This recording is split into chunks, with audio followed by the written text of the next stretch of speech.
Okay, students, in the series of Origin of the State, we shall be studying about the social contract theory. Earlier, you have seen about the divine origin theory of state. Now we'll see the social contract. Social contract theory came into existence as this was the reaction to the divine origin of the theory. That it is not the God who has created the state, but the men. So this generally says that the people in the prehistoric or pre-political time used to live in a state of nature which was virtually without a state. And since there was chaos and anarchy during this time, so they decided to form a state, a organized group. It advocates the view that the people entered into a social contract which led to the birth of the state. And state was made, it's made like a machine. And the people were living in a prehistoric state of nature. The social contract theorists, they hold the view that human institutions are not a divine creation, are not created by the God, but man-made institutions. It is because of the voluntary contract they entered into, it has come into existence. And three eminent philosophers in this case are Hobbes, Locke, and Rousseau. Now, central feature of the social contract theory. It advocates the view that originally people used to live in a state of nature. That state had neither any typical form of a state nor it has any government. So it was a prehistoric and pre-social state. They advocate the view that the state during that time was of anarchy and chaos, and it was only the survival of the fittest which was the rule of law at that time. In this, Locke mainly held the view that the state was of peace and order, but the people had several difficulties. They faced the difficulties, they wanted to overcome these, and that's why they have created the state. The social contract is the end of the state of nature and birth of the state. These political philosophers, Hobbes, Locke, and Rousseau, had given three different views. Rousseau says that there was a single contract, and because of that, the popular sovereignty, the sovereignty of the people came into existence, and the general will of the people prevailed. Locke held the view that civil contract was of the contract was of two types. One was the civil contract, because of that the state came into existence, and another was the political contract, and as a result of it, the government came into existence. And Hobbes, he advocated the view of absolute sovereignty, that is total surrender to the king or the ruler. Now firstly we'll see the social contract theory of Hobbes. He has defined the human nature containing the features as listed on the slide, that man is selfish and has fear, and that is why he felt insecure. He is a fearful and individualist. He is always scared, but he wanted to remain as an individual. He regarded his desires as good. Whatever he wanted to gain, he regarded as good, and when something which he hated, he took it as an evil. An individual could do anything for his happiness. This is what he felt the type of nature as. And if you see, these are the things which even are true now. As far as the state of nature is concerned, he advocated the view that the state of nature was without any society or a government. And he was sovereign over himself and his will. The individual, as mentioned, an individual was sovereign over himself. He called the shots. He didn't obey anyone. So that's what why it was state of anarchy. Might was right, and it was the survival of the fittest. That was the rule of the law that time. And all the men were at war with themselves. There was no peace, anarchy, chaos, and all those type of things were there. And that it was a state of perpetual war, insecurity, chaos, anarchy, and selfishness. And fear was the one which reigned supreme. This was what he has thought of the state of nature as it was existing at the time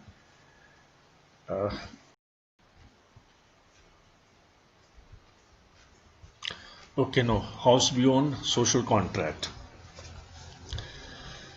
Hobbes felt that the people were sick of the type of state which was existing that time, which he called as the state of nature, and that the people decided to surrender their rights to govern themselves. They surrendered their rights to the third common superior or common person, and this is what the contract he has visualized. In this contract, the terms were, I authorize and give up my rights of governing myself to this man or to this assembly of men, a group of people, on the condition that thou also give up thy rights to him and authorize all his actions in the like manner. So they all decided that they will surrender their rights to the third person, and this is how this contract was came into existence, and it gave birth to the sovereign. And the sovereign enjoyed all the powers to govern those people. This contract gave birth to the absolute sovereignty, means the complete powers of the king. Now, as far as the features of the Hobbes theory are concerned, it says that the contract was voluntary. The people entered into a contract during the state of nature because they felt the life was solitary, poor, nasty, brutish, and short, and the people were at war with themselves. Secondly, this contract is absolutely binding on each one of them, except the sovereign, the king which was created. Surrender of powers to be the third person was the another feature. It was to be surrendered to the third person who was the sovereign. And this contract was a continuing process. It was perpetual in nature. People could not come out of it. And that the sovereign got absolute right to rule with no limit on his powers. So the sovereignty was absolute, comprehensive, and indivisible, couldn't be divided, inalienable, etc. It was an unlimited and supreme power which came into existence. Then the commands of the sovereign were law. What he said was to be considered as law. The social contract was full and final, and there was no right to revolt against the state, against the sovereign. So they could not question his authority, what to talk of revolting. And it did not make any distinction between the society and the state. They took it as the same thing.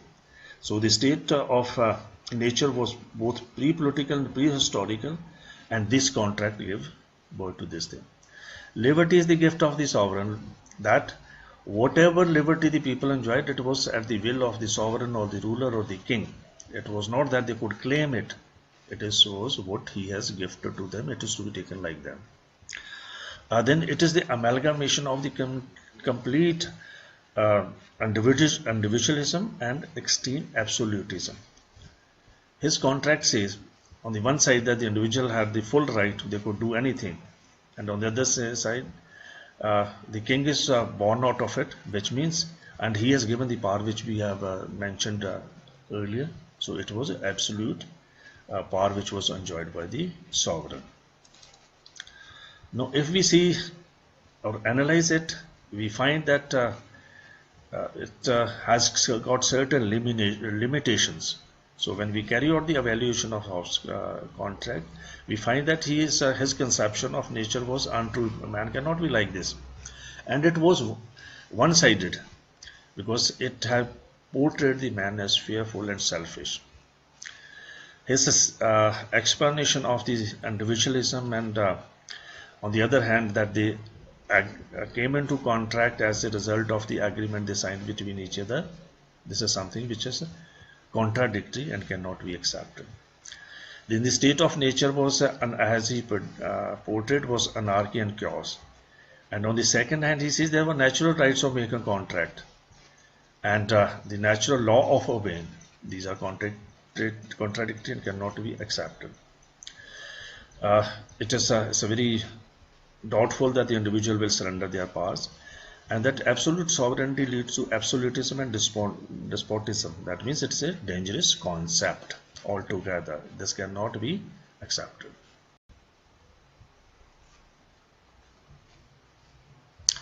Okay, next uh, point of criticism is, or an analysis or evaluation is that it leads to slavery, because it postulates that the first contract is signed with the sovereign, and then he becomes a dependent on him. He means the individual. So if they are dependent on the sovereign after the contract, they virtually they will be treated as slave. Uh, because as a result of this, the man can enjoy only those rights and freedoms which are granted by the sovereign or the ruler. And next, Hobbes doesn't make any distinction between the society, state, and the government, whereas we have seen earlier these are three different concepts, a different role, and different way of functioning. Next is that the law is only the command of the sovereign. That's what he says, and uh, to enforce this law, the sovereign can use force. So the force is the only sanction behind it. That's also not a very healthy situation, and it's considered to be a de facto preposition. Because the law is not only the command of the sovereign, there are other sources of the law, and there are sanctions behind that. Then this theory contains unhealthy and non-acceptable mixture of both extreme individualism and extreme absolutism. These two things cannot go together. On one side, that the individual enjoys all the freedom, he is at his own will, and on the other hand, that he surrenders all his powers, and then some third authority comes into existence. This is not accepted. He supported monarchy and absolute sovereignty. He was the tutor of the British king, and as a result of his sincerity or loyalty towards the king, he tailored his theory to justify his support for the British king, because it amounts to full subordination and total control of the ruler over the people. Okay, with this we come to an end of Hobbes' theory of social contract. Then next we will see about the Locke's theory of social contract as to what he has to say.